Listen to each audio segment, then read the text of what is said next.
Amy, Doctor of Physical Therapy here at Greencastle Physical Therapy. I'm here with my assistant Kelsey. We are going to be going over some exercises today that work on strengthening the shoulder and the shoulder blade to help us as we move that arm. So the shoulder blade sits on our back here, a nice little wing, and it uses these muscles to try and rotate up and down, allow that arm to move as we do different things with our arms.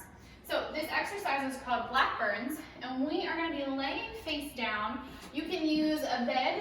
Usually a bed works the best for this, or the floor. We want something where we can use both of those arms at the same time. We want to have something underneath the forehead so that we can A, breathe, and B, so that we're not turning our head to the side. The muscles that we're working through the upper back and the mid back here are really important for posture, and so we want to make sure we keep a good alignment with that neck as we go. So there are 6 different positions, and doing all of these, we want to make sure that we keep a little bit of control and engagement in the waist and the low back here. So you can slightly tuck under that tailbone, just so we have a good foundation to work these muscles from. All right, so position 1, we're going to go up overhead, having those palms down. Most important thing as we reach those arms up overhead, we want to make sure our shoulder blades stay pulling down and towards the hips. We don't want them to rotate and sneak up towards the ears, because usually we're dominant more on the top of that shoulder, but we want it to be balanced with the bottom of that shoulder so that our shoulder is very healthy and very safe, allowing us to prevent injuries. So we're going to lift up overhead. When we do this exercise, it's for a hold. So we will hold for 6 seconds in each position. We'll do 6 times. So up overhead, holding for 6 seconds here, palms down. Ideally, if we can, we want to try and straighten those elbows out. Back up overhead here. Try and get those elbows all the way straight, so allowing us to get that length. She's got some tightness in the shoulders that makes it a little bit more difficult, but we do what we can. We aim for that intention. If it's not perfect, we do the best that we can with what we have. Position number 2, now we're going to turn those thumbs out towards the ceiling. That allows us to get some external rotation or opening, rotating back of those arms. It gets our rotator cuff a little bit more involved here. As we work, again, shoulders pulling down and towards the hips, allowing those shoulder blades to sink down, trying to get those elbows as straight as we can. Hold for 6 seconds. We'll do 6 times in this position. So we're really pulling those shoulder blades down, working up overhead, allowing those shoulder blades to be the biggest thing that works here. We don't want to arch our back, and we definitely don't want to just use the shoulders. Everything is working together beautifully here to give us a good foundation to move those arms from. Position number 3, now we're going to come straight out to the side.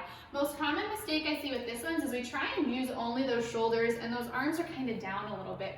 We are really trying to get those arms straight out from that shoulder socket, that shoulder blade. As we reach back, elbows stay straight, palms facing down.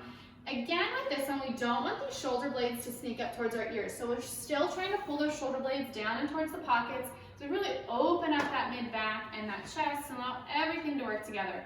Hold for 6 seconds, do 6 times, and then we'll move into position number 4. Now we're going to allow that external rotation, or that rotating back, to happen here. Thumb is up towards the ceiling.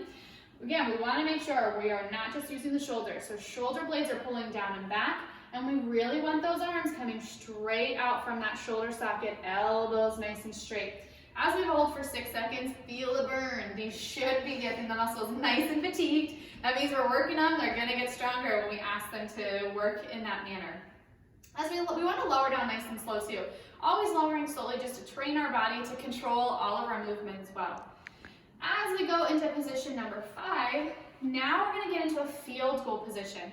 We really want to make sure that those arm bones, those upper arms, coming directly out from that shoulder. We don't want them down here as we go, and we don't necessarily want them too far overhead. Most people can't get that far overhead well, so we want them coming directly out from the side. And then when we hold them in that position, shoulder blades pulling down, we're going to try and really rotate. That's burning quite a bit for her, I can tell you that. That is really going to rotate that hand up, keeping that elbow lifted. So don't let that elbow drop as you rotate it open. Elbow stays lifted, and we try and get that really isolated twist in the arm as we hold.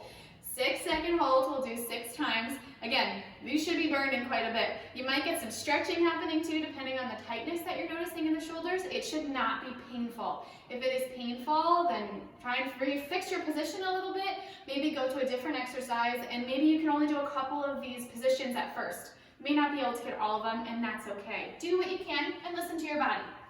Last position here, we're going to bring those hands back back to our side, palms facing towards the floor here. So we're still getting a little bit of external rotation in those arms, having those elbows straight and really making sure we're engaging through the shoulder blades, allowing that waist to stay active. We do not want to drop our back in and allow those shoulder blades to just wing off our back.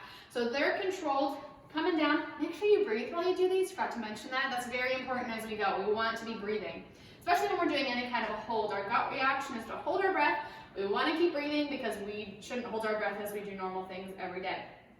Hold for 6 seconds, shoulder blades pulling down towards those hips, and we want to make sure our shoulders, as we reach those hands back, we don't want our shoulder popping forward. So we really want to keep that shoulder open even as we pull those shoulder blades back. That way everything is in a nice open position. We tend to get very rounded as we do our usual day at computers or on phones, so nice and open chest, giving us confidence and strength to allow us to go out, use our arms in whatever way we need to.